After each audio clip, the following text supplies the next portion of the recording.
Autotelic Foundation. Thank you, Nadim. Thank you for bringing us to Vienna. Also, it's like such a beautiful city, and it's been really nice and thought-provoking to be here. Happy Mother's Day to all the mothers and fathers and, grown-up friends of small children. You will probably see our daughter Coco wandering in, and I think we're just going to be flexible with that and just kind of let that happen as it needs to happen. Okay, so I tried to throw together a talk that, I'll just read it. Basically, it's like 3/4 of the way written, and then we're going to free associate, and maybe you're going to help me do this, and then at the end, Julian's going to come, and then at the end, Nadim is going to come and also facilitate questions or comments. So let's get into this. All right, so I can't stop. Oops, I had to figure out how to advance this, though. That's also important. Does that work? Yeah, okay. Wait, oh, goodness. Wait a minute. Hold on. Where's my... Okay, you would think because I deal with, like, digital stuff, I'd be seamless with this, but I'm not. Why is this... Can somebody... Oh, yeah, okay. Okay, does this work if I just do that? Yes, okay. Great. I can't stop trying to diagram how media works now. And if you've ever heard a talk from me, you've probably seen some other version of this before. Don't try to make sense of it. You don't have to. I have these note cards and these various elements, and I keep recreating the scene again and again and again. In part because media, while always evolving, is currently undergoing an intense period of reorganization. Obviously, this weekend has shown this in many ways. And in part because I have a pathological conviction that if we only had a clearer common understanding of how media flows, we'd be able to better understand how it works on us or what kind of us it's now producing. To be sure, we are always becoming a new kind of human. And I was reminded of this yesterday visiting the Beethoven Freeze at the Succession.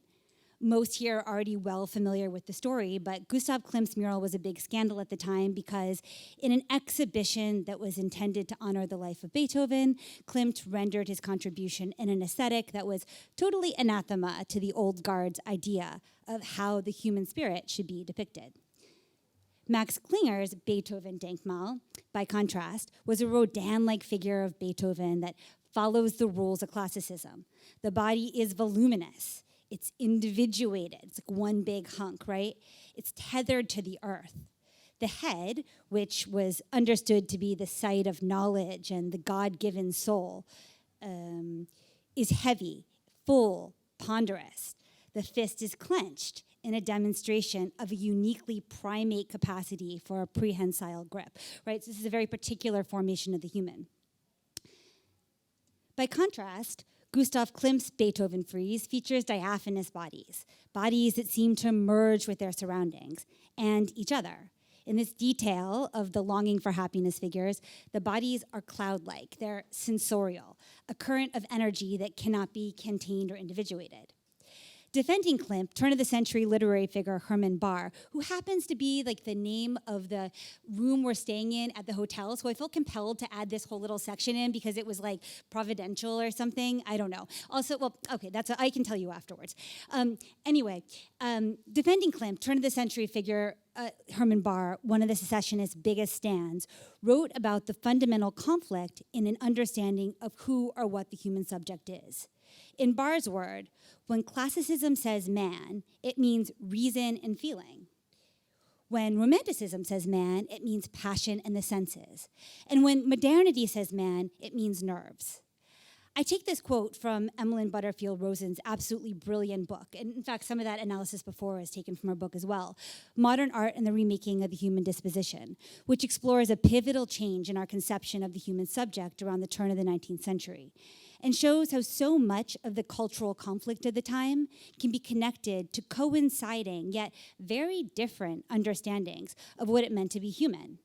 I wasn't even going to mention this in this talk, but after seeing the Beethoven Freeze again and that thing with the hotel room, I just can't get Emmeline's work and Bahr's quote out of my head. Oops. When classicism says man, it means reason and feeling. When romanticism says man, it means passion and the senses. When modernity says man, it means nerves. 3 different understandings of what it means to be human. For some time, I've had the sensation that we are living between two informational worlds. The one we think we know, as pictured here by Karl Lagerfeld's private library, and the one that actually exists. The former was organized by writing truth and fact. Most of us alive today are trained for that world, calibrated to it. But deep down, we don't fully believe it anymore. Deep down, we can sense that the world we must navigate operates really differently, and yet it's difficult to parse exactly how. Deep down, we know that the world we think we knew is gone. It's my conviction that a lot of confusion, a lot of suffering even, comes from us becoming a new kind of subject, yet trying to relate to each other and to our media as if it were a different era. When the Klimt and the secessionists were pushing back against the old regime, they were influenced in part by media, the ascendance of wider spread press and an interest in playing with artistic critical feedback loops.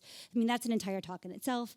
But also responding to scientific and philosophical breakthroughs. For instance, Darwinism and humans being a part of rather than superior to nature, as well as an idea of an individuated soul and intelligence rather than it being something more collective that each of us tap into. Maybe there's an allusion to AI here, right? This idea of not being an individuated human, but being part of some kind of like collective substance. Anyway, let's see. With this short talk, I want to try something that on the surface may sound very boring and like something everyone in this room already knows, but I think that somehow by walking through the elements and really visualizing on the simplest basis how linear media is different from network media, we might better understand what kind of subject we now are, and in the early era of neural media, are now becoming. Like it's really broken my brain.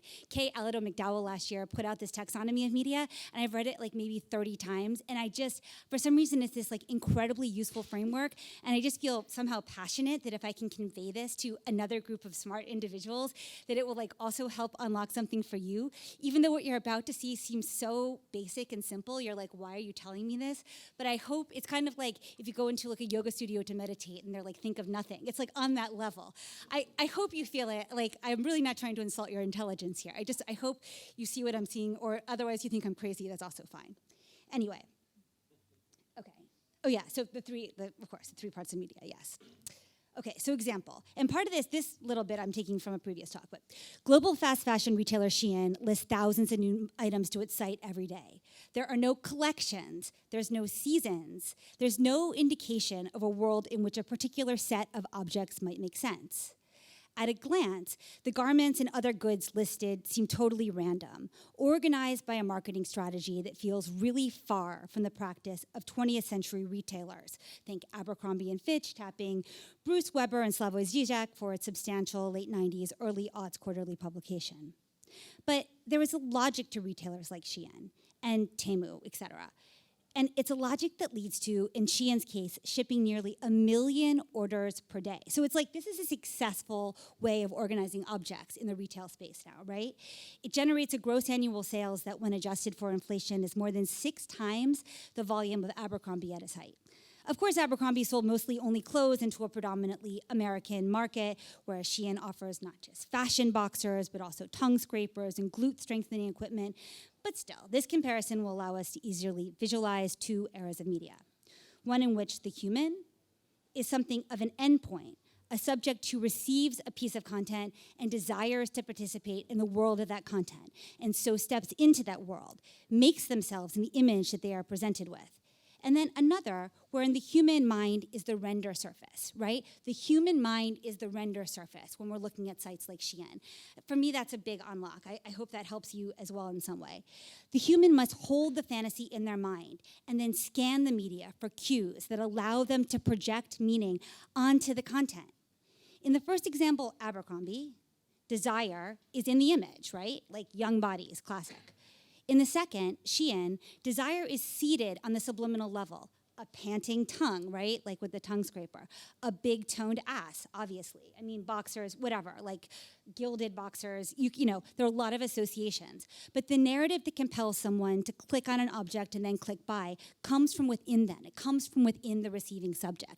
That is like a fundamental shift, almost on the level of like Gustav Klimt being like, oh, the human soul isn't just in the head, as we've been told for a long time. It's actually like something that the diaphanous human body taps into. I think there's like such an interesting correlation there that I only thought of yesterday, so I haven't really fleshed it out, but maybe it does something for you. I'm not sure. That's why I'm offering it. Okay, so we have it. Let's quickly set up a common picture of legacy or linear media.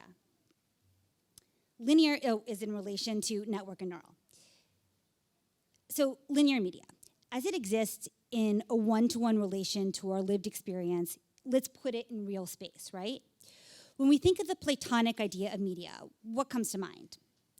Classic containers of information, right? Like the newspaper, TV, radio, a book. In the same category, we might put classic containers for entertainment and culture too.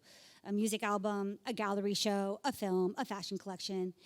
There's literally like an entire emoji section that's devoted to this kind of physical media. This is what we usually think of when we're like, oh, like I'm in publishing, I'm in music, or I'm in like the art world. We think of these objects. This is what we think of as the containers for transmitting ideas. The job of these containers is to transmit information-rich content from an expert to an audience. If something isn't informationally or culturally important, or won't build out the world that the publisher, producer, record label, exec, or gallerist, or whatever is aiming to build, it doesn't get distribution. Of course, there is a problem here with who gets to say what is informationally important or culturally important, but let's just bracket that for now. The relevant point is that in linear media, information is broadcast from an expert to a mass audience that, for the sake of this talk and this argument, is essentially a group of passive end consumers. Don't do any whataboutism. There's a lot there, but just for the sake of this talk, is essentially a passive end consumer who look to the media for narrative, for authority, for news, for truth. In this linear relationship, content is information rich. In some contexts, you'd even say it's the site of the creative act. It is certainly the container for the creative act, and it travels from expert to audience uninterrupted, something like a jet following its predetermined flight path. I know you all know this already, but I want you to have an easy-to-recall image of linear media apparatus in mind, right?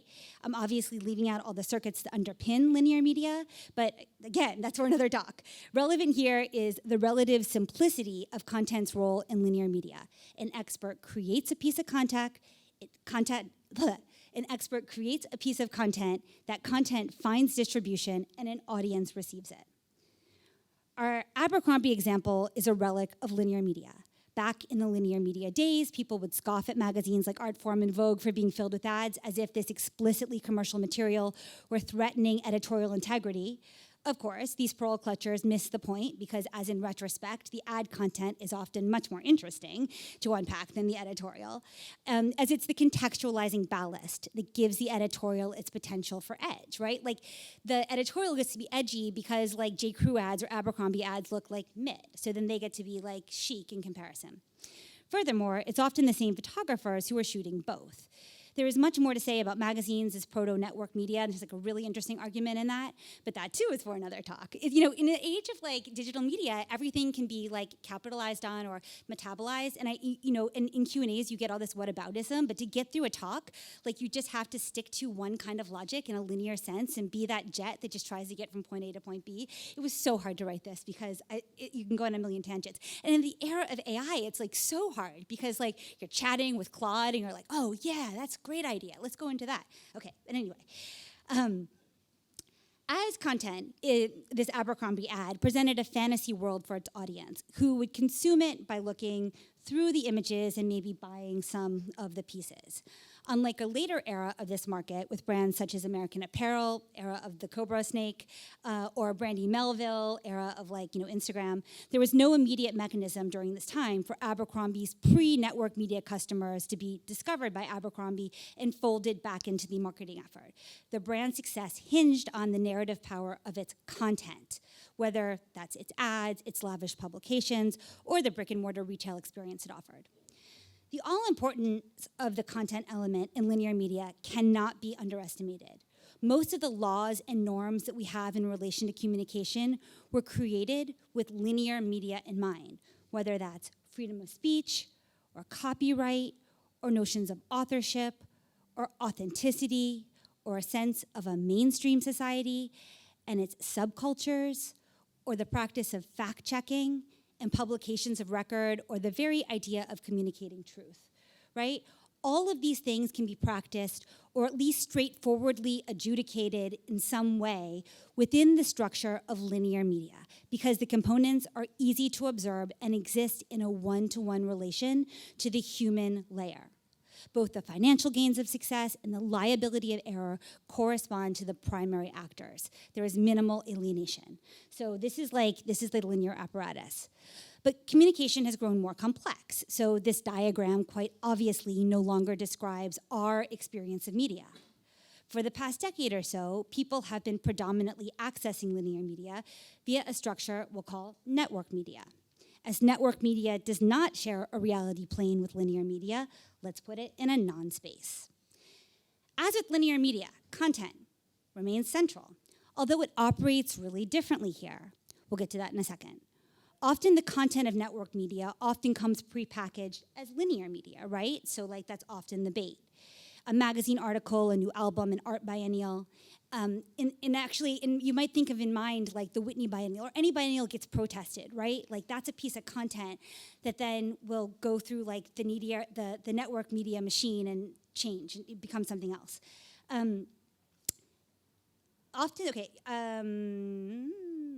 If it sounds like I'm stating the obvious here, I do this because I want to hammer home a picture of linear media as a kind of self-contained apparatus, and the one to which the formal structures of society are still tuned, and to which we humans are evolutionarily adapted. However, it is a framework that does not account for the infrastructural imaginary that actually organizes society now. And you can imagine that kind of tension, going back to the Beethoven exhibition. So much of our confusion in recent years, our inability to talk to each other clearly stems, I think, from our inability to see these layers of media as separate and to collectively admit how beyond linear media is acting on us. We know all of the techlash narratives, and in turn, we tend to moralize linear media and its norms as more righteous, showing the behavior that's emerged more recently as depraved. For instance, people will say Gen Z can't read, or X outlet doesn't fact check, or getting mad about images that are AI generated. My mom told me she was going to stop using Facebook because the images were AI generated, and she didn't know it was real or not anymore. It's a very interesting shift. But this prevents us from thinking more constructively about how to survive the media ecosystem that actually does exist now, which is more like this. I want to get back to Shien and some more contemporary examples in a second, but first let's build out a working model of network media. As we said, linear media is one component of network media. It supplies its content. But as audience members have become users, linear media is no longer received as information in the legacy sense. Rather, it is, from the user's perspective, raw material for building up one's digital identity. And from the platform's perspective, it's stimuli for eliciting user engagement. The platform doesn't care what's posted so long as it generates activity. The user doesn't really care what's posted either, so long as it can use that information as raw material to create a hot take about it, right? Or to regram it or to somehow remediate it. And by the way, this is my hot take on why hot takes are over. Because hot takes are not primarily about spreading information or understanding. Ultimately, they are about building the user's own reputation. That's what they are. They're in some way kind of selfish. And I think what's really interesting also about the era of neural media, which we'll get to in a second, is that you start to lose authorship. You start to lose the ability to say that was my hot take or that was my meme. And maybe that's kind of an interesting thing. Hot takes feel very Milan, very the deck culture, very I'm gonna explain this as a creative agent, but I think that's done. Okay, except for my hot take, which about him being done. Okay, we call this user-generated content, or UGC, and within our network schema, it shares a level with classic linear content. Although we won't go too far into it, it's worth mentioning the containers of network media, as they are qualitatively very different from linear media's book or art gallery. On the one hand, network media is housed by server farms, these anonymous, windowless buildings in exurban settings through which all of our thoughts and desired are, in a way, it helps us render them and stored. On the other hand, network media is predominantly transmitted through an ever-present smartphone. In turn, all of network media is always accessible, always with the user, to the point where users begin to relate to the world as if it were a fully networked, apprehendable, interactive space, right? So this user, this subject, imagines the world in like a very, very different way. They imagine themselves as a subject in the world in a very different way. I could very easily digress here with the reading of the soy-faced Wojak as part of a pan-cultural archetype of a gaping mouth figure that appears across time to represent the passage between worlds, a kind of agony of being in a state of imminent transition, having the world you know ripped away, or being forced to, by fate to leave it. But I think that too is for another talk. Anyway, it's also part of the, it's part of the reason why this talk isn't finished in time, is I went down this rabbit hole, which is super interesting. There's like really like, this is the Wojak, right? In a way. I mean, obviously it's not really, but we're post-fact checking. So, you know, on some level it works, right? If I'm scanning and sensing an image world, if I'm being Abby Warburg up here, I'm like, oh, there's a relationship. I would put this in my atlas, I think. I am thinking of the gaping mouth figure, the network subject, as this liminal formation of the human between the world we know and the one that now, with AI, increasingly exists. As neural media runs on the user activity of network media, which is powered in part by the content of linear media, let's take one example and run all the way through what we just talked about. Okay, and Utenberg's a great example. She is an artist, you probably all are familiar with her. She makes an exhibition at Meredith Rosen Gallery in New York, Continental Breakfast. A physical audience sees the work, documents it, because they, in this formation, are network subjects, but are physically present in a context of linear media, right? So they're like physically seeing it in the linear arrangement. This is a classical formation of information transmission. And now I'm gonna freestyle, which is probably gonna be better, because I probably won't lose my place. That then can still become content, right? That is a gallery show that can become content for an expert, sorry, Dean, to write about in a publication. It would probably be Spike, but Art Forum felt more iconic. So like Art Forum. And then a receiving audience, this nice guy at some Balthazar-like place is reading, well, pretending Art Forum. And he's receiving it in a linear formation, right? That is like 1 degree of abstraction. It's totally possible. However, in network media, the work of art becomes a piece of content that's displaced, and so does the review. I mean, we saw this happen with Dean's article in Harper's that, like, you know, got tons of blowback. So both of these things exist as a kind of content for the, like, network subject, the soy-faced Wojak, to, like, the user to metabolize. And we see this on TikTok. I mean, maybe you all know, but like Anna's work got like billions and billions of remediations with bots with the name Anna Utenberg, because there was something about that artwork, I mean, all of her works, but this show I think is like where it really spiked, that just like drove the network crazy. So you just have like, you know, and everyone likes to put their own face in the TikTok, which I think is so interesting. Like they really need to like see their subject as part of this world. And so, yeah, there's just, you know, tons of people explaining what this means, but they're not critics in the, like, Dean sense, right? They're, like, doing something different. And then all of this material is content, but there's somebody outside of it. There's also you just, like, looking at going, like, what the heck? You also are a user, and you're trying to parse, like, what the sign value of this means when you're viewing it in relation to all of that. And do I have to pay attention to like this random French guy's reading of that? Is that an interesting way to understand what Anna's work does? Maybe it is. Like, I don't think Anna like specifically makes her work for like to get remediated, absolutely not. But interestingly, her work does play with some of these feedback loops of Shien and Temu and these kinds of new types of sites. So there's something that's like, I don't know, I think it's fitting to use her work as an example. But what we learn is that whereas in network media, you have this jet that's like, the job of the media is to like take information from the expert to the audience. And here, it's just to keep this body pumping. It's just to like make material like flow through a network, right? It's just to keep content moving. That is the job of content in the age of network media. Okay, so you don't really have to, you can't read this, but I just want to show you that like this is sort of where we're going with this, where you have like, so linear media is this really simple organization where the audience is like authentic, they're their actual self. There's a one-to-one relationship between the audience and who they are as a reader. By the time we get to network media, we start to have a little bit of alienation. The person is outside of the user.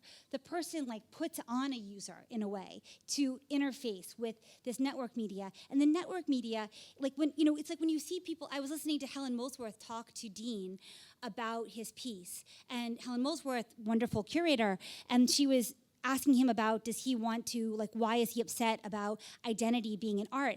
And like, you could just see that there was kind of a clash of Helen really thinking in terms of a more linear framework and, you know, in good faith. I mean, she really believes in publications and catalogs and exhibitions in their like one-to-one relation. And also, I know she also understands all this as well. I'm 100% sure she's brilliant. But you could see she was almost pushing an argument that felt like it was bound to the linear.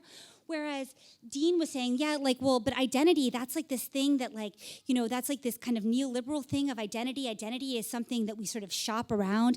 Identity is this thing that we capitalize on. We actually want to be free of identity. We want to be down here in what neural media is starting to allow us to do, which is to try on different users. As a person, we don't have to be the same user. You know, everyone is a dog on the internet.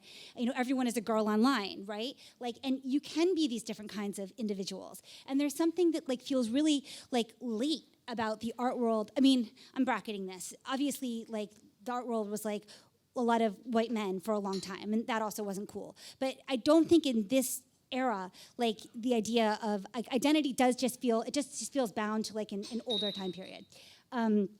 There's a whole thing here about, like, you could talk about the gold standard in linear media versus like mortgage-backed securities being like one level of abstraction and something that you capitalize on when you come to network media, because really it starts like in the 80s, this logic, or maybe 70s. You know, by the time you get to neural media, it's all like, you know, you have like meme coins and shit coins, and like any of these things can actually be more or less valuable. Yeah, I need to work that out better. But, okay.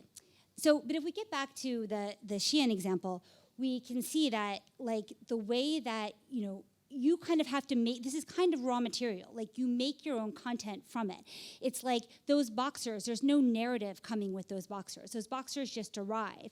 You have to look through here, and it has to like trigger something in your mind that fits into the narrative that you already have, like this like render interface that you already have in your mind, and then you click on it and then you buy it. We can see this, the Balenciaga gate is a good example of how this played out in practice, where this was a campaign for their like December gift like campaign, I guess, from 2023. And there were all these objects, which to me, I mean, looks kind of like a Shein page, right? There are all these objects, they're like laid out like kind of without any kind of hierarchy. And, you know, to me, it just looks like, I don't know, and first glance, it just looks like a witty Balenciaga campaign with like all their objects on view.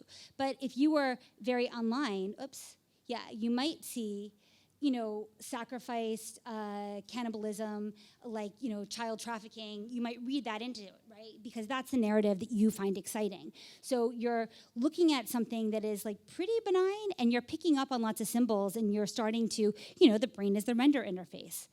I then found, I was like searching for the image, and I found that you can actually like, in this like very weird, you can actually like buy that image. I don't know what happens if you actually like bought it, but you can add it to your cart and put in your payment information, which I think is kind of crazy. So there's like the kind of literal reification of these like conflicts that some random bot site has set up.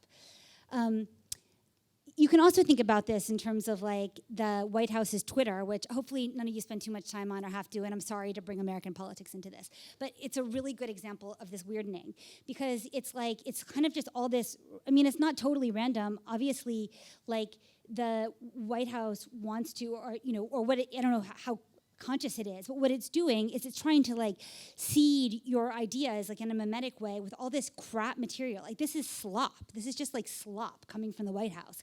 And it's like, it's really like, it's just, I don't know how that is somehow fine and like this is somehow actually harmful. I mean, but I think we're all hallucinating. We're all in a state where we're somehow hallucinating. And some of it has to do with like, if you go back to the stage, all of this activity is like, it's creating information that is now being, like truths that are now being logged in models, right? So like, as data is scraped from all of these sites, all of our network activities, it's building up a picture of the world that then is like, is somehow like, it's somehow like used when I'm not sure how to exactly like simplify this, but we're somehow seeding this AI brain with truths that we have, and they're really like primal truths. And then you have it like in instance like this, where, I don't even know what to make of this. I really don't. I don't know what to make of this. But I think that I think that like the linear logic definitely can't help us. You can't just say that's not true, or that's bad, or that's not moral. Like, it's happening, and we have to find a way of relating to it. In a sort of more positive note, this is the participant list for the current Venice Biennale. There's like somehow like 750 participants, which is incredible. And Carlo Ratti, when he did this, I think was very clearly realizing that the primary architecture we need now is an informational one, right? If you were to go and spend, I think, like a few minutes with every single participant, now granted, many of those participants are headed under a single project, it would take you more than 2 weeks of consistently working, going through the biennial 8 hours a day to like see every single thing. Well, no one can pay for like a hotel that, in Venice for 2 weeks. So it's basically an improbability for all except for a very small portion of people. And so it's an interesting provocation. It's like the architecture that we need now is gonna have to be an informational one, because this content overload is the new norm. Basically, this is, I guess, the one-liner for the entire talk. We need to understand like how current media works in order to talk to each other. Otherwise, we're going to be continuously talking through us.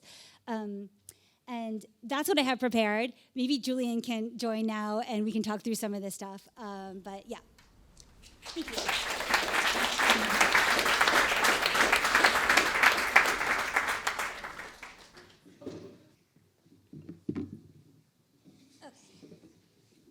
Do we need these? I guess in case people are outside. Yes? Okay.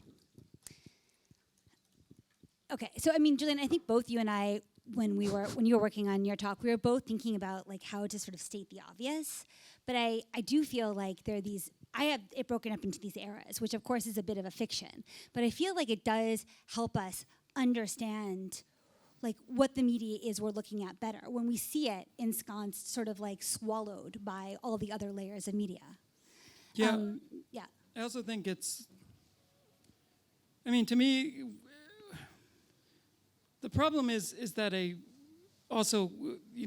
so much of this stuff is so well theorized, and yet it's like the public, even the state, doesn't get it. I think about how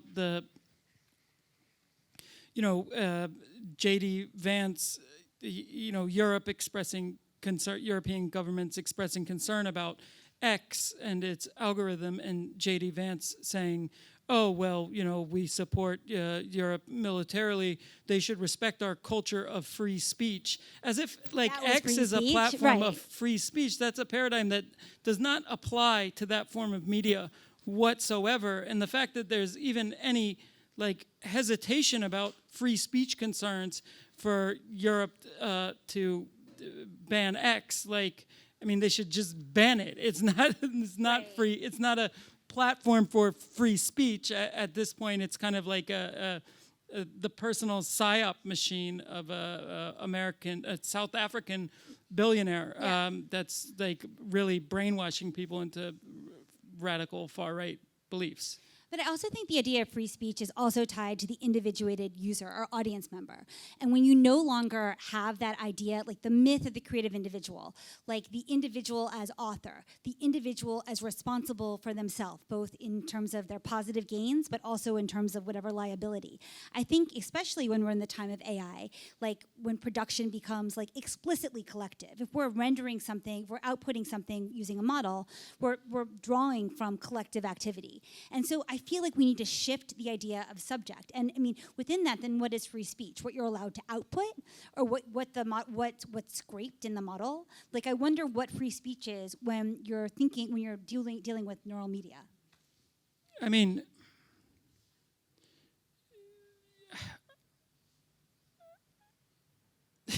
think free.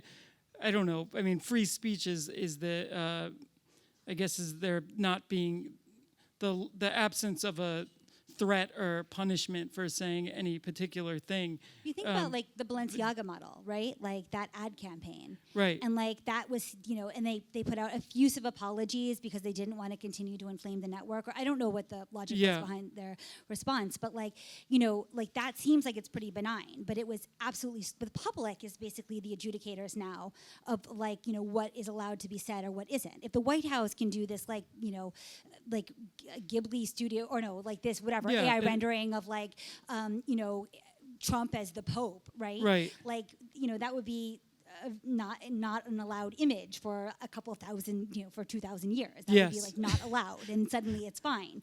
But like, I mean, not to, I don't know, pearl clutch about the Pope, but yeah, but then the Balenciaga ad is somehow like demoness. Well, I mean, I think that's, I can't really, I mean, I think about free speech in the sense of there's also this aspect of free speech that I think is related to distribution, and it's like if you look at social media, there's like you can say whatever you want, but like if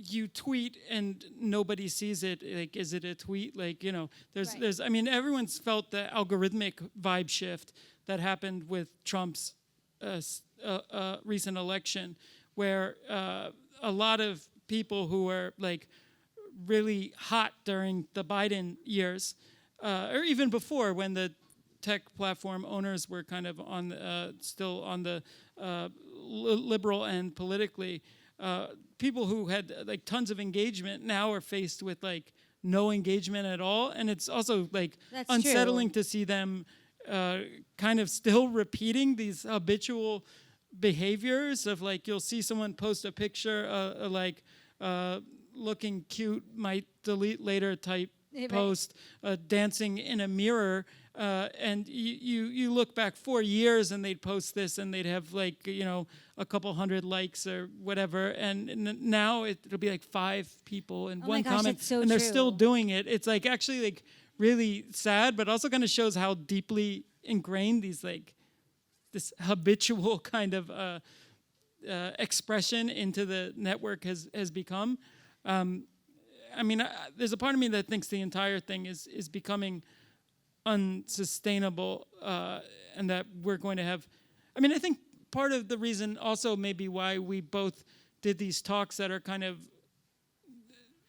trying to restate or really organize like the thinking and the frameworks that have been really, we found really important and generative over the past few years, is because we can feel we're on the edge of this, of another paradigm shift. Right. And it's like, if we don't like solidify what this era we just experienced, what that actually was and how it functioned, we're going to be like 2 layers deep without orientation. Yeah, exactly. Like this is already outdated. Like this is already like a smaller like frame within like what neural media is, right? And I feel like this internet is on the verge of collapse, or it's, empty internet theory. I think there's just so much content. There's infinity content that you can't really make sense of it, right? It's a trash heap. And then it's like, okay, so then who is the subject of neural media? If the soy face Wojak is like the user, the one who has to comment on what he sees, then who is, I think there's almost maybe something more peaceful about the subject that's to come, because I think that, well, I mean, I'm not sure about that. I mean, it's gonna, I mean, it's like, it's already pretty much like a kind of cyborg expression since the age of since machine learning algorithms first came to social media platforms, because they are nudging and providing certain incentives and kind of telling you in a way what to do. I mean, the leak of the Mr. Beast creative, kind of his like creation Bible for his content, really explicitly stated that all he was doing was like A, B, C, D, E, F, G testing what the algorithm wanted him to make or most rewarded him for making, and really allowing it to guide him along this path. And of course, the algorithm is based on, you know, measuring human behavior and engagement en masse. So it kind of reduces human behavior into like this almost like primal, I think, non-conscious sort of like what gets people to click, what affectively gets them to engage and respond. So it is this weird recursive thing where the algorithm's directing us, but in some ways it's based on us collectively, and that's just like really intensified in the era to come, where with large language models and content, any kind of content just easily being generated. But I mean, it is good to remember that the AI era began with those machine learning recommendation algorithms, not with ChatGPT or Midjourney or whatever. Right. I think there is something interesting, though, in like how the idea of the celebrity is changing. And this is a whole section I wanted to include, but didn't have time in the end to make the slides. But like, I think if we take like Charlie XCX as an example, or like, you know, the Brat phenomenon as an example, at first it felt really force memed, and then it kind of took hold in this way. And in a way, it's like, I think you saw it briefly on here, she becomes this kind of context window for accessing everything online, right? Like, so Charlie sort of defines a space. You can imagine, I'm sure, you know, embedding is not a foreign word in this context. So it's like there's a Charlie XCX embedding, and then you can, as a user, you can, in almost like a dark forest, like cozy web way, you can make stuff in the content of Charlie, and she hosts it. I mean, we were talking about this, and you brought up the example of coral reef, like celebrity as coral reef. Right. Whereas in the time of like Madonna in the 90s, linear media, the star was this icon on stage. She was untouchable. She had a media apparatus around her where you could very seldom have access to her. And if so, it was probably physically as part of a mass, like in a stadium, or looking at an album cover where it was just her image. And now you have the like very relatable celebrity, the celebrity who like shows you her underwear and like not, I mean, I guess Madonna did too, but you know, like talks about like, you know, her tampon on stage or something, like in a very like, you know, get ready with me kind of way. And you see that that is a new, and like, you know, the get ready with me videos are, I think, the most popular kind of TikTok content, or definitely among the most, because it's like, I will show you behind the scenes of me. You can colonize me. I will be your context window to the world. I am the beauty expert, or I am like the sports enthusiast, or I mean, it's influencer model, but it's more than that, because now there is like a high dimensional space where this, like in sort of like the, you know, I don't know, whatever, high dimensional space, there is an embedding for Charlie XCX or for Hailey Bieber or for, you know, whoever, and you then as like a sub-user can make UGC that will be related to that embedding. And you start to view the world through these people. And she starts to, and because, you know, content is given meaning downstream, it's like the users who give an album meaning. It's not like you read the liner notes and like, oh, what did John Lennon mean by blah, blah, blah. It's like, oh, you as the user give Brat meaning, or like Lana, like, I mean, you think of the stars, or like Cardi, right? Like, think of like the people who've become massive are, I mean, like, and now there's this new Lord thing, and now it's, I mean, I don't really understand, I'm sure someone here can explain it to me, why suddenly, like, there's like this attentional spike around Lord, but like, I think it has something to do with what users can project onto the stars. Yeah, I mean, the coral reef metaphor is really based, it's like, ends up being a piece of infrastructure that can give rise to like all of these ecosystems of entire ecosystems of like really diverse content production, and I think Charlie, like Brat Summer, needed to be force meme though to get the common point of reference. Acceleration velocity. Well, right, we're just to the point where it's familiar enough where people knew what you were talking about if you did it, which is something that, you know, in the time of linear media, everyone was watching the same TV shows, or you know, really had these common things to talk about, right? And now it's, of course, culture has become so fragmented that it is extremely valuable to get to a point just so that for anything, any piece of media that everyone generally knows what you're talking about, and so I think the force memeing was like necessary to get to that point. I mean, I think the about clout bombing of like including all the Right. other, like, of course she would receive so many Grammys. I mean, she's a good musician, but she also included half of the other, contenders on her album. It built also a world that you could totally. explore all these different paths, and so I think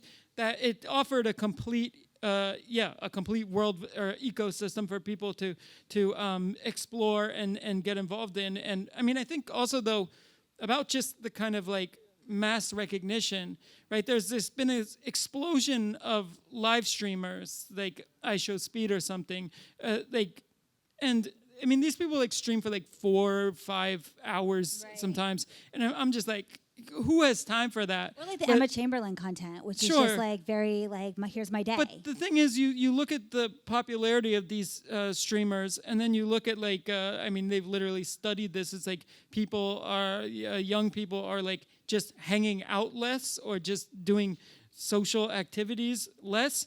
And you think about these streamers become kind of like an ersatz hanging out, because that's essentially what you're doing when you watch them for 5 hours. But then you have something to talk about with friends and other people in your in IRL that actually they all know about, right? And before, I think it kind of ended up replacing what a popular television show. Yeah, there is still sports, but I mean, there's but if you aren't into sports, it's, right? But I think. There is still. I think sports are very important for that reason, and I've actually, I'm like so shitty at small talk because I don't watch sports, but sports. David Rudnick's Twitter. Sports should come back. It's like 70% sports. Yeah, I get it. Yeah, I think sports needs a revival. But I mean, Cardi is a really, really interesting example though, because I think there's probably more like. Cardi put out like Whole Lotta Red and like some of the earlier releases, and like that's what the fans like really, really liked. And then he wasn't putting out more stuff like that album, so the fans just started putting it out for him, basically. Great like there's example, more totally. Cardi songs like that are made by fans, and especially with AI now, they can just take his voice. Like there's this guy, Twin, like TWXN, who I think he's just like some white kid, but he like makes these like AI generated Cardi, Travis Scott songs, and then he makes music videos where he's all like dressed in Rick and like dancing around and has his face covered, like kind of just like puppeting like the Cardi form. Yeah. And like it's like millions and millions of streams on this like this guy who just is like, okay, I have a body, I'll just be kind of like the embodied avatar of what everyone's personal avatar of Cardi is anyways. And so now you have this competition between like real Cardi and like the Cardi that is basically like this like egregore Cardi or something that's imagined by all of the fans. The Cardi, they just manifested the Cardi they wanted into existence, and real Cardi is competing with that. So that's amazing. Yeah, but I think that's actually really, that's it. That's I mean, the next era. And the power of these things with mass recognitions or these avatars or like even brands, right? It's like you see there was like this little viral moment about how much it costs to actually make a Birkin bag or whatever, right? Or a Dior bag, and it was like 20 euros or something, 30 euros. And I was thinking though, like, no, actually, like 10 years ago, I wouldn't have had this take, but now I actually like fully believe, no, that makes total sense. But like there should be like 100 euros worth of marketing also in that wholesale price, because to keep the kind of the power and recognition and the meaning space of that brand still to continue to hold, like it just requires that much marketing, that much 100%. thought space manufacturing put into that bag to make it what it is. And I think that's like totally valid at this point, because totally agree. Nothing you'll just end up with Shien slop unless you're actually considering the mind material of that bag as like a valid expense and should be calculated into the retail Like price go of it. Gorpcore if that's what you want. But that too has a mind just space. go, So, just go Shein. But it's like, I mean that it's like really, really valuable. Yeah. Should we open up for questions, or people maybe have comments that they have their own thoughts, or? Do you mind if I have a question? So this space, this coral reef, or this sort of like, I don't know, the manifestation of the Cardi B you wish existed, is that part of? Playboy Cardi. Yeah, Cardi. Sorry, yeah, of course, Playboy Cardi. Yeah, or like, is that in neural media space? I mean, okay.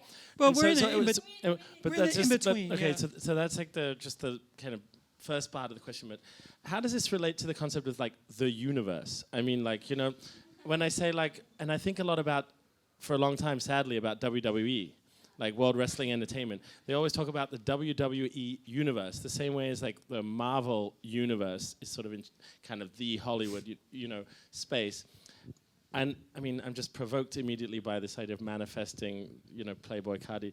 I feel like wrestling fans manifested Trump as, you know, the wrestler. You know, well, it was already there, kind of. He had a cameo, but they wanted more of this like domination. I found it pretty interesting that the head of the education department is the former COO of the COO of WWE is like currently dismantling the Department of Education. So I just like tell me totally about makes sense. Tell me about universes versus like, I don't know, coral reefs or like whatever this sort of thing, like the universe as it appears in culture.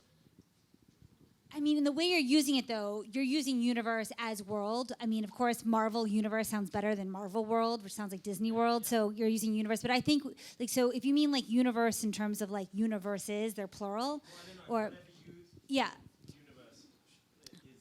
But I think the universe is like, I mean, it's funny when all of this is taking place in a simulation, but like the universe is kind of the thought space or the symbolic space, and the coral reef, like that's the material, right? Yeah. And I think there's like also, you know, the any of the items, any of the things in the thought space can be used as material.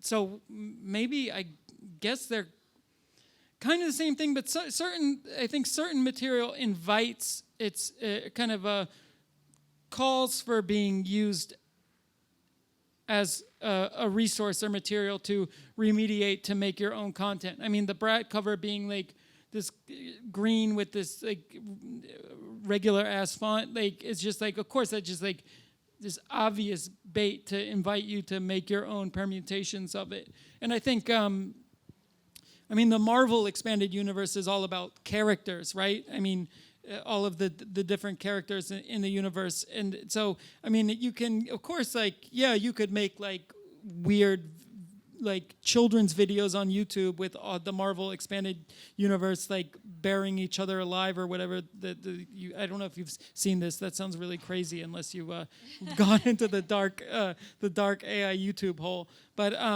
I think, you know, generally, yeah. I mean, it depends how the universe is used and how much it invites remediation, how much it invites the user to use it as a material in their own content production.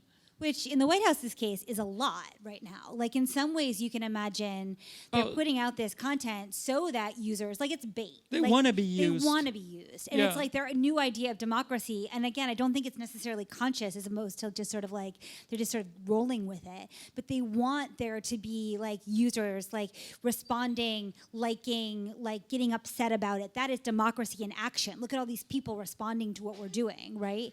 I think that, but then I think there's an interesting question too, especially in the time of like shit coins and like currency multipolarity.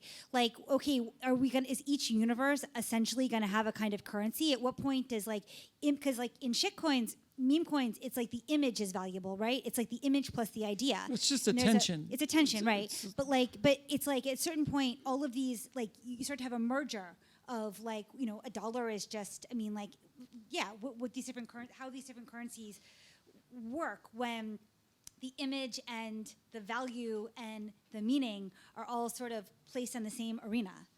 Yeah, I mean, you know, like well, it's really hard to put your introducing America to image. There's like an image of America. Yeah, absolutely. And it's like a game space, right? That gets to be played. I mean, I mean, the United States has been like,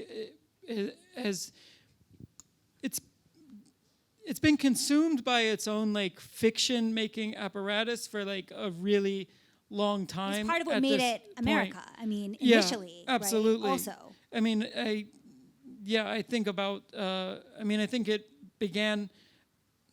Yeah, I mean, right? It went off, as you mentioned, went off the gold standard into fiat. But then, of course, they like really embraced the Friedman doctrine, Milton Friedman's idea that the only social responsibility of a corporation is to increase the returns to its shareholders, increase profits. So you're basically tying like the entire economic infrastructure of the country to this abstract metrics of value. Metric, right. yeah, like, right, which also can be gamed. I mean, any computational system is exactly. always going to be hacked, right? Exactly. And it's also like the blockchain. They design these like toy like worlds trying to be like, oh, we can code in community, like, and it's like it always, you can't. It doesn't work that way. They're gonna. Someone's gonna hack it. Like there's gonna find a way that you did not like. Someone's gonna find a way around the constraints you tried to put in brackets, and it doesn't work. And I think now the United States is kind of like tied all of social activity to this. After tying like economic activity to this like abstract kind of this abstract system of like fiat economy and pure financialization, it's like now they've tied all of the kind of thought world of the country to social media and to this like abstracted symbolic realm of the internet. And when you do that, it's just you just see reality like crumble, right? And I mean, the United States is like not even a first world country at this point anymore. We're from there, and it's like the amount of decay is like just like mind blowing after living in Europe for 10 years. Yeah. So yeah, I mean, I think it's bad when you lean all the way into some abstracted, simulated space for managing your a society or human affairs. It just doesn't seem to work. Yeah. Is there pause? Yeah, thank you. I wanted to come back to this question of why does Balenciaga not get away with it, and the White House can do this kind of stuff, and I was. Good question. Yeah, and I was thinking around this picture that you have behind you as well, right?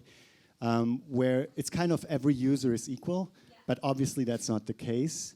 And it nearly feels like freedom of speech is about what is acceptable from whom, for whom, and then it's not, so who has the right to do certain and say certain things because of the way they've been positioning themselves, and of course Balenciaga can not do the same thing as Trump and vice versa.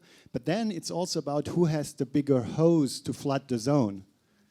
It's like, and it's you brought in distribution, and I think that's really key. So it's nearly like the expert in your image has been replaced by the people who massively flood the zone.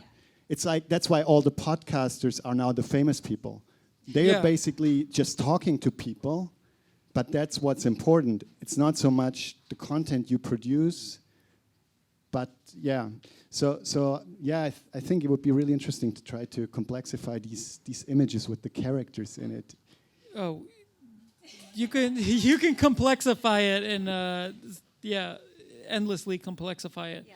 Wait, you No, go ahead. No, I don't. You were excited about. No, I'm just saying. Yeah, I think my head started spinning. Yeah. So go ahead. Yeah, no, I think that's.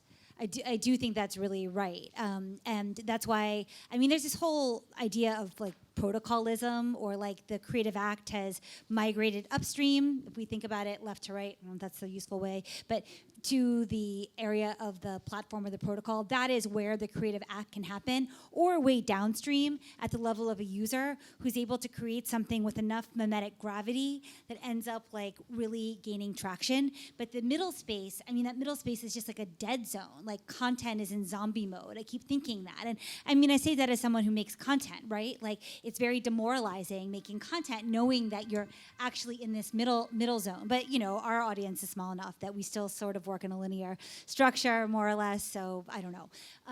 But I think, yeah, you're right. There's no free I mean, obviously Trump gets to do this because Elon's his best buddy, and so buddy and chief, whatever. And so he can make that content go to the top and never be banned and ban trolls and yeah. Yeah, I mean, I don't know. I just think of this administration as just being like it's made for the media space, not for real life, and it's really like I think of Hegseth and his like crusader tattoos, right? He's like has some narrative in his head, and he's even covered himself in the symbols of this like chaos magic narrative that he has, and it just kind of. We also have, I mean, the free speech thing. I don't know quite how to answer, but I do know we're in this like time of like epidemic of like the Dunning-Kruger effect, where people who know a little about a subject overestimate their knowledge of it, and people who know a lot about a subject underestimate their knowledge of it. And you think about someone like Joe Rogan, and he's just like Dunning-Kruger cruise control, and he's the most popular podcaster in the United States, at least. And you just think about a guy with that much influence who's like just kind of like reading Wikipedia, or like Jamie, print out that Wikipedia before the interview, and that's like the extent of his knowledge. And that's like I don't know quite how to get experts back into the like the media ecosystem in any kind of impactful way, but. That's a really important question, actually. It is, yeah. Because, and this is again why I wanted to bring up linear media versus network, because a lot of them still follow the manners of linear media. Well, I'm going to do a hard-hitting article in Grey Room or October or whatever that's going to really map this out. But obviously, ivory tower syndrome, that's not going to be seen. And they also don't really let in the reality of how what they do circulates. Yeah, I mean, I do think it's it kind of just bums me out that I was reading this Luciana Parisi text from 2014 or something talking about Whitehead's idea of prehension, the kind of non-conscious affective priming of once you engage with a piece of content, and all of the kind of non-conscious ways that are algorithmic media shapes us and primes our responses. And it's just such a rich and really important theorization of what's happening, right at the time it's happening. And the fact that it could not, it never found its way to the public even after 10 years, there's got to be I go back to thinking about how McLuhan, The Medium and the Massage, right? That was published as a paperback book for what that cost $1. That was in every single drugstore in America. And in a way, I feel like that was the last in the 60s. It was the last attempt to actually bring media theory to the mass public. And for some reason, they're just entirely isolated. So that the people in this room know what's going on, but this is 0.0100001% of the public, and the rest of the 99.99% has no good model for the way this media works. And it's also hard for us to write things like this, because in a space kind of in between a more mass audience and a more academic one, it's we feel this compulsion to communicate this stuff more and more, to get the public to actually, or get more people to understand it. And then at the same time, we're scared that we're just going to be saying things that everyone already knows. Yeah, so obvious, so it's actually really frustrating to feel you want to communicate this stuff to everybody, but then you have fear of saying the maybe there's same other thing. questions before we psychoanalyze it. I'm sure there's a burning question or comment in the room. Surely. Yes, over there. Hi, I wanted to go back to maybe things that you were talking about before with issues of identity building and this whole universes that you also brought up, and how do we navigate that. And I was wondering how the notion of transmediality sits within that, with the constructions of identity across various mediums, and I don't know, with the descriptions that you were giving of the coral reef. What do you mean by transmediality in this context? Well, the notion of transmediality defined by more like by popular media. So basically, like big models, and you guys were talking about Star Wars and stuff like this, that basically create these transmedia models of like building a narrative across many different mediums. Like they have a film, but then also they have like comic books, or they also have like TV shows. Or so not necessarily how it has then gone into the arts, but basically how it originated in entertainment media. And well, they're all interoperable now, they're right? all, It's and like it's all the same, basically. Yeah, Yep. because you can now with like AI models, you can very easily just like type. Turn the text into a an podcast, image, into a video, exactly, into a it's all one pop song. basically, Yeah, and they can all be read. yeah. But in terms of identity building in that kind of space, I mean, it's. I don't know. Do you have a? I mean, do you mean identity building as in like character building, or do you mean in terms of like one's How personal identity is embodied expressed? identity? Yeah, maybe like even existing in that sort Yeah. mode, like existing in a transmedia mode, or existing with a transmedia identity. I don't know. Well, you talked about like many different becoming many different different- users at right. once. For Right. example, could that be? Yeah, I want to bring in Jay Springett's great description here of how a user relates to a person relates to their users. You know, if in the linear media organization, you as the reader were the authentic person, like whatever, reading the skateboard magazine or something, and you were the skater and you were reading it because you were really a skater and not a poser. And then by the time you get to when you're in network media, you are kind of authentically yourself, but you're professionalized yourself, right? Classic theory. Like you professionalized yourself. You've incorporated this like thing, this user. You've wrapped yourself in a user so that you can interface in that space. And you're probably presenting whatever your specific identity is. You're online, and you're like, I am like a woman who's like, I don't know, like lives in Vienna and is well educated, and this is my thought based on you're representing yourself relatively truthfully. And that was sort of the expectation. But maybe you had an alt profile, maybe you had a Finsta, maybe you would play a little bit with some other kinds of identity. And now I think we're entering a mode where, because of the way that like authorship works and truth works and all this stuff works within like model generation, you can embody many different kinds of users, and it's okay. To bring up Jay Springett's point, you like puppet a user. So you can be like really obsessed with, I don't know, like black metal or something. And then you're like, maybe that doesn't look like what you would do in your normal life, but maybe you're really like, you love it, and you sort of have this identity online where you like are in the chats.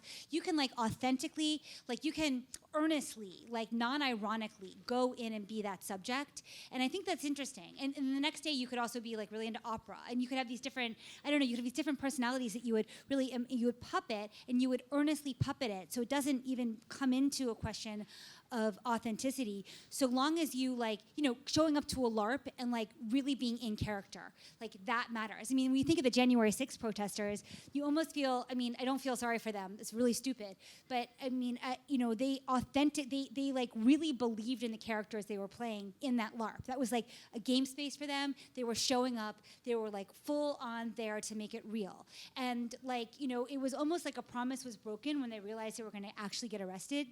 Because like a mass derealization event or something. Exactly. So they were like puppeting this thing, and maybe they go home to their jobs as teachers, or I don't know, like I don't know, whatever they do.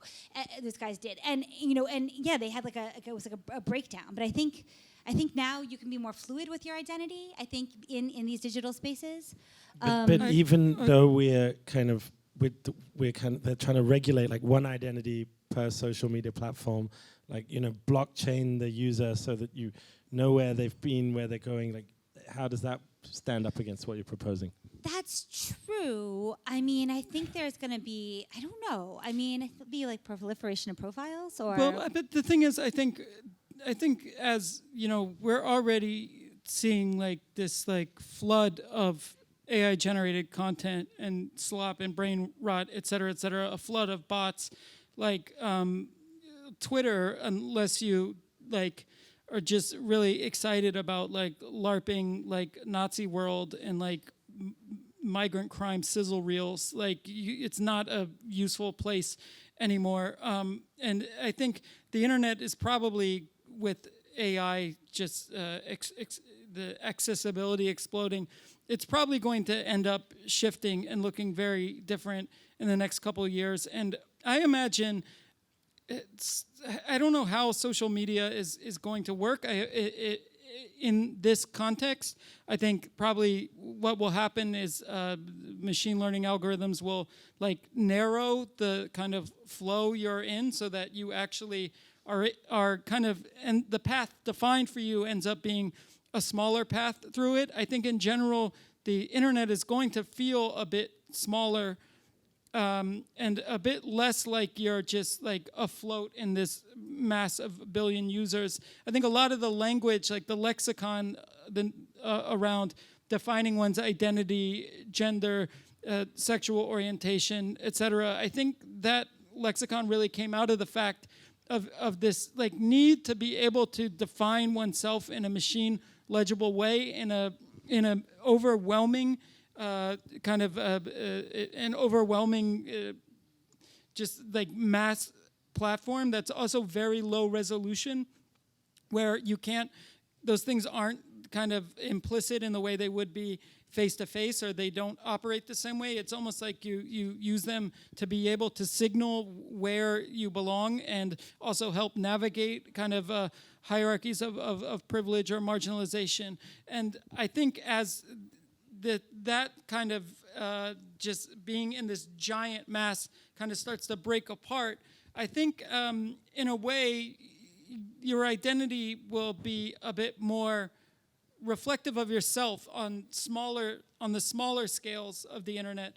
I think also, there'll probably be like new micro internets, a lot more walled gardens, a lot more kind of protected spaces so that you can actually access information instead of like trying to Google something today, which like doesn't even work. And I think you'll have on one hand a very fluid space where you can kind of be or do whatever you want. And then on the other end, I think we'll kind of get back to almost what feels like an earlier part of the internet, where maybe you're a non, or maybe you're just you and you don't feel this compulsion to need to like signal and define and categorize yourself in all of these ways that I think really were driven by a need to be machine legible and to try to translate all of the like complexity and nuance of identity into a into a computational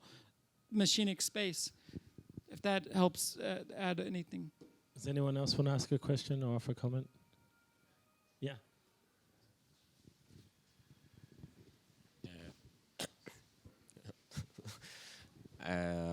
It's a bit poetic, but you showed like Slavoj Žižek, Abercrombie and Fitch campaign, so it made me think also TMI about Grindr as a platform, because like it has a bad reputation, but somehow it's like more direct. Also the way I use it, I delete it every time. It's like this one purpose thing, almost like an internet computer, like in this idea that you like have one purpose and you open your user and you delete it when you no longer want it. And I kind of feel about the identities and about the question that is somehow like when I use it and talk with people and this kind of reduction, and it's based on location, it's more, I don't have a word for this, but maybe you have. I mean, it did make me think of one thing that, I think these kinds of disposable identities, you're probably right, will be more possible, because I think there is going to be kind of an arms race between AIs where, a kind of filtering AI versus all of the slop that's being generated so that you can actually have a useful internet. But if it gets to the point where you can spin up an identity for a specific purpose, and maybe with machine learning agents, you are able to quickly and effectively get to where you want to go and do what you want to do. I think that's absolutely possible. And I think, that opens up a whole new range of possibilities, I think, as well, to experiment with different forms of identity. And kind of like a dark ramification of the internet. Yeah. Like there will be like a realm that will operate that way, right? That's true, yeah. It's kind of, you're not exactly an anon, but like you do have a character, you do have like a sensibility to you, but it's not something that you need to like take outside elsewhere. I one of my clearest internet memories is like my one day on Second Life. I remember being on Second Life too for like one day. Yeah. Yeah, it's true. And so I think maybe you could have like all of these kind of rich experiences just by spinning up an identity for a day and exploring a very particular path through the internet. Because this is a very Joe Rogan take, but I was just thinking about how no two people experience the same internet. Like the path of clicks, the posts you look at, the people you engage with, like that's as unique as your DNA. Nobody's in the same internet. So. But actually related to that, I was thinking also about the Architecture Biennale, which there's an app that you use. Has anyone been to the Venice Biennale? Is anyone coming from there? Okay, cool. Did you use the app? Was it operative? No, I hate apps to I navigate know. art exhibitions. I don't want to know about them. Okay, well, sorry, but I'm going to say, at least in its ideal, I like the idea that you would cut a desire path through an exhibition as opposed to like dutifully going through in a linear way. Like we're all trained to go through an exhibition from the beginning to the end. But it was quite explicit that you would cut a desire path through. And no one has the same internet. No one like follows the same path. But enough people follow a similar path that it's possible that like to cut through all of this noise, there are going to be new desire paths that are cut, especially because like if you think of neural media, it's like media reading you as opposed to you reading the news. It's like this information infrastructure reading you and kind of putting out a path in front of you, which has its problems. But maybe we end up with like a weirdly user-directed, maybe there is some kind of agency, it has to be coded into the system, but like that app, I think that was the idea, right? Yeah, I think to facilitate desire paths. This doesn't expand on what you say, but I think there's something in the fact that like Instagram is full of these weird AI videos of like these just like mutant human animal hybrids, what they do is they take a video of an animal and then make the animal human, but like it looks just like a grotesque kind of mutant. But of course, like that's your feed. That's your feed. That's your internet. Yeah, well, that's right. Yours. But I'm like, wait, you haven't seen? You know what I'm talking about, right? No? Okay. No, like a while ago, my wife picked up my phone. She was like, "Man, the algorithm thinks you're an asshole." Like. Well, but I think there is something about there's some desire path being drawn right now to this kind of like hybrid human or mutant human, and I think there's some resonance with that to the way this kind of the cyborgness of the way we're engaging with the internet now is just getting intensified. But I don't know. We're always melding with our media form. Well, so of course. I don't take it as a state of exception. I just am curious, like, who replaces that figure? I don't know if there are any ideas here, but I am curious, like, who becomes that next figure? I don't think they actually look like the AI monster. Well, they don't look like it, but yeah, You know what I mean? but I don't think they're like that energy. But scale is weird. It's not the same thing at every That's true. level, That's right? actually very true. And that's very, very the tricky true. thing That's about very it, true. because what is our relationship to the algorithms as they are now intensified could like look like operate in an entirely different way, and that's the tricky thing. And humans are really terrible at like understanding and comprehending changes in scale. And I mean, even scale itself, it's just kind of recently being like a kind of discourse, or like kind of formalizing and understanding about it is being teased out, but I think it's going to be increasingly important.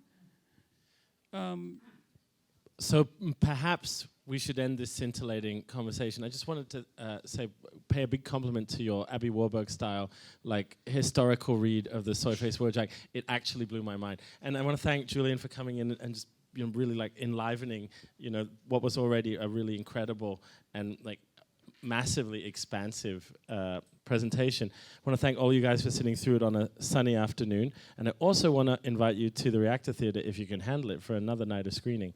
That's at 7, and another lecture performance. Thank you all so much. Thank you, Carly. Thank you all. Jules. Thank you. Thanks so much. Ciao. Ciao.